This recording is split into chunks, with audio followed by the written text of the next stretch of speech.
सभी को मेरा नमस्ते, ग्रेट मॉर्निंग। आइए आज मीनिंग सेक्शन का दूसरा पार्ट लेते हैं। मीनिंग सेक्शन के दूसरे पार्ट में मैं आपको बताऊंगा कि मीनिंग का कंस्ट्रक्शन कैसे होता है। वैसे अधिकांश मीनिंग जो होते हैं वो कंस्ट्रक्टिव होते हैं और उनको याद कैसे करना है मैं आपको बताऊंगा।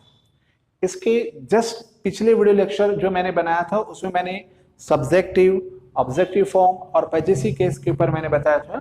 तो उसमें जो ऑब्जेक्टिव फॉर्म वाला सीरीज है उसी को लेकर के और साथ में प्रीपोजिशन के साथ जो वर्ड यूज होने वाले हैं उसको लेकर के हमने एक मीनिंग सेक्शन तैयार किया है जो कि सेंटेंस बोलने और लिखने में बहुत ज्यादा हेल्पफुल होता है। वो सेंटेंस में एक निखार लेकर के आ जाता है।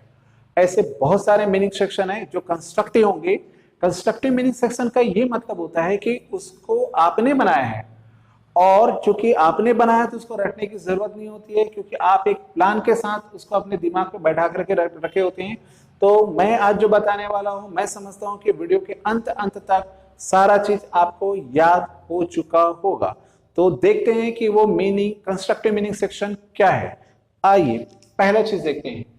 इसके लिए आपको इन चीजों का मीनिंग अच्छी तरह से याद होना चाहिए और मैं समझता हूं कि ये छोटे छोटे जो वर्ड्स आप देख रहे हो इसका मीनिंग सभी को मालूम है। और इस तरफ जो मैं लिखने वाला हूं उस शब्दों से, उन जो वर्ड्स है उससे भी आप परिचित होगी, उसका भी मीनिंग मालूम रहेगा। तो आपने करना कैसे है कॉपी के साथ में वो देखिएगा। आप भी मेरी तरह इसी तरह से कॉपी में बना करके रखेंगे और उसको पढ़ना कैसे होगा ये देखिएगा। पहला चीज देखते हैं, फॉर के साथ में हम चीजों को कंस्ट्रक्ट कर रहे हैं। फॉर का हिंदी अर्थ होता है के लिए। आप सुनते चले जाएंगे। आपने लिखा फॉर मी, मेरे लिए। फॉर यू, तुम्हारे लिए या आपके लिए। फॉर अस, हमारे लिए। फॉर देम, उनके लिए।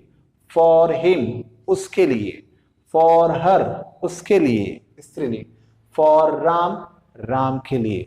फॉर माई फ्रेंड, मेरे दोस्त के लिए। फॉर माई अंकल, मेरे अंकल के लिए। फॉर माई होम, मेरे घर के लिए।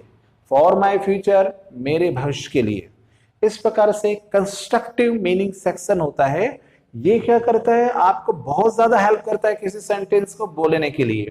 तो मैंने इतने ही वर्ड के साथ में खेला है, आप चाहो तो और भी बहुत सारे वर्ड है उनके साथ में खेल सकते हैं। इस प्रकार से ढेरों मीनिंग सेक्शन एक बार में आ जाता है। अगेन फिर से एक बार बता दूं करना कैसे है, क्योंकि अगला मैं जब वर्ड यहां पर लिखूंगा तो आप भी मेरे साथ बोले तो ज्यादा अच्छा रहेगा।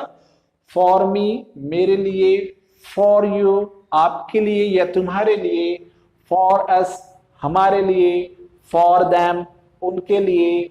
फॉर हिम, उसके लिए। फॉर हर, उसके लिए। फॉर राम, राम के लिए। फॉर माई फादर, मेरे पिताजी के लिए। फॉर माई मोबाइल, मेरे मोबाइल के लिए। फॉर माई होम, मेरे घर के लिए। ऐसे कंस्ट्रक्ट करते चले जाइएगा। ओके, दूसरा वर्ड लेते हैं। यहां पर फॉर को हटा दीजिए, यहां पर दूसरा वर्ड लीजिएगा, विथ। ये प्रीपोजिशन है। विथ का हिंदी अर्थ आप सभी जानते हैं, के साथ। विथ मी, मेरे साथ। विथ यू, तुम्हारे या आपके साथ। विथ अस, हमारे साथ। विथ देम, उनके साथ। विथ हिम, उसके साथ। विथ हर, उसके साथ। विथ राम, राम के साथ। विथ माई फ्यूचर, मेरे भविष्य के साथ में। विथ योर ब्रदर, आपके भाई के साथ में। विथ माई स्टडी, मेरे पढ़ाई के साथ में। तो इस प्रकार से आप बहुत सारा कंस्ट्रक्ट कर सकते हैं। उसी प्रकार से तीसरा वर्ड आप ले सकते हैं, अबाउट। अबाउट का हिंदी अर्थ के बारे में। तो आप मीनिंग सेक्शन बना करके देखिए। अबाउट मी, मेरे बारे में। अबाउट यू, तुम्हारे आपके बारे में। अबाउट अस, हमारे बारे में। अबाउट देम, उनके बारे में। अबाउट हिम, उसके बारे में। अबाउट हर, उसके बारे में। अबाउट राम, राम के बारे में। तो यहां पर देखिए आप कितना सारा, कितना अनगिनत बोल सकते हैं। आप अबाउट के साथ में लगाते चले जाइए, लगाते चले जाइए। आपके पास मीनिंग का भंडार होता चला जाता, इनफाइनाइट लेवल पे होता चला जाता है। तो बहुत ही बेहतरीन चीज होता है। ये कंस्ट्रक्टिव है, ऑब्जेक्टिव फॉर्म का और प्रीपोजिशन का बेहतरीन से बेहतरीन सेंटेंस बनाने में। इस प्रकार से दूसरा आप प्रीपोजिशन ले सकते हैं ऑन। ऑन का हिंदी अर्थ होता है पर।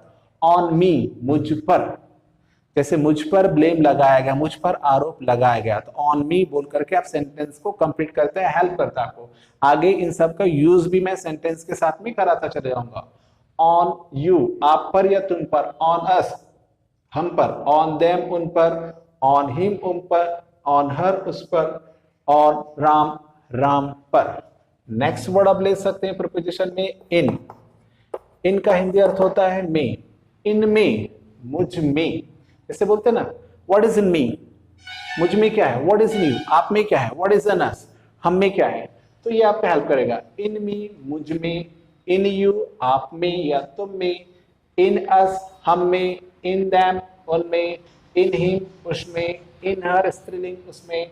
इन राम, राम में। इस प्रकार से नेक्स्ट आप देख सकते हैं टू।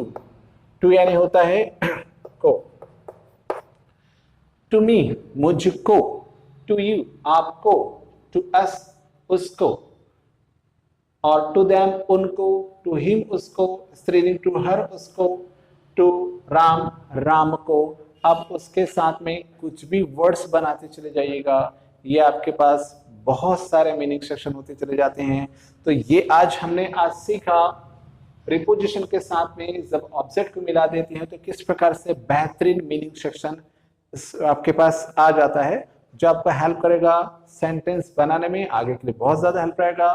तो आज के लिए मीनिंग सेक्शन में इतना ही। आशा करता हूं कि आज का वीडियो लेक्चर पसंद आया होगा। थैंक यू मेरे वीडियो को देखने के लिए।